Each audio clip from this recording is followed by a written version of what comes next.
السلام عليكم. معانا النهاردة وصفة جميلة جدا، كيكة الرهاني أو كيكة البسبوسة. بنحبها دايما وبنجيبها من بره.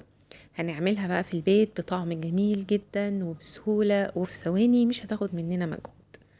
أول حاجة معانا كوباية ونص من دقيق السميد، معانا كوباية ونص من الدقيق الأبيض، معانا كوباية كبيرة من الزبادي، نص كوباية من جوز الهند، معانا 3 بيضات، ومعانا كوباية سكر، ومعانا كوباية سمنة نصها زيت ونصها سمنة، ومعانا فانيليا، ومعانا بيكنج باودر.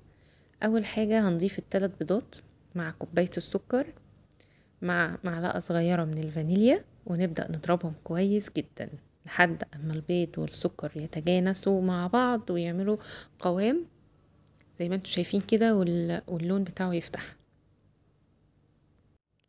هنبدأ بعد كده لما القوام يتقل معانا ننزل بقى بالكوباية من الزيت والسمنة مع بعض، او ممكن لو سمنة نستبدلها بزبدة، وممكن نستعمل الكوباية كلها سمنة، ويفضل انها تكون بلدي عشان تدينا طعم جميل جدا. وكمان البلدي بتبقى مفيدة وصحية عن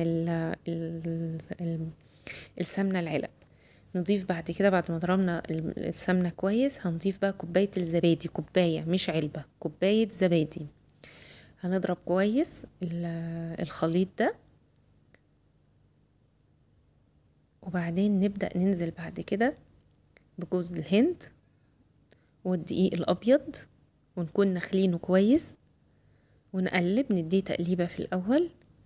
مش هنضيف الدقيق السميد الأول، احنا هنضيف الدقيق الأبيض الأول، عشان إن احنا مش ما بيفضلش ان احنا نقلب دقيق السميد كتير، فاحنا بنضيف جوز الهند الأول والدقيق الأبيض، وبعدين ننزل بدقيق السميد ونديه التقليبة كده لحد ما نتأكد ان خلاص المكونات تجانست معانا. بس بنوقف تقليب، مش بنكتر. انا نسيت احط البيكنج باودر، ما تنسوش تحطوا البيكنج باودر مع الدقيق الابيض في الاول، بس مفيش مشكلة. ما ننساش معلقة البيكنج باودر مع الدقيق وجوز الهند في الاول.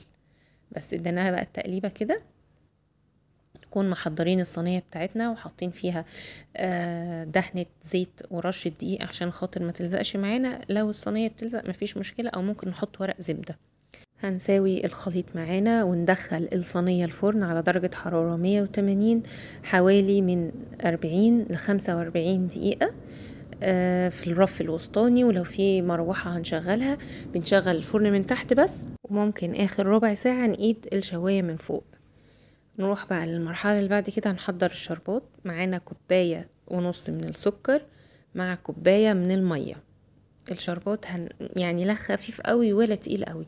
هنسيب المية والسكر يغلوا مع بعض كده، وبعد 5 دقايق انا ضفت لها رشة ملح ليمون، ربع معلقة صغيرة خالص ملح ليمون، او ممكن عصرة نص ليمونة، ويغلوا تاني مع بعض حوالي 3 دقايق. ننزل بعد كده بمعلقة صغيرة من الفانيليا وبس، نسيبها تغلي دقيقتين كمان مع الفانيليا، ونطفي عليه النار.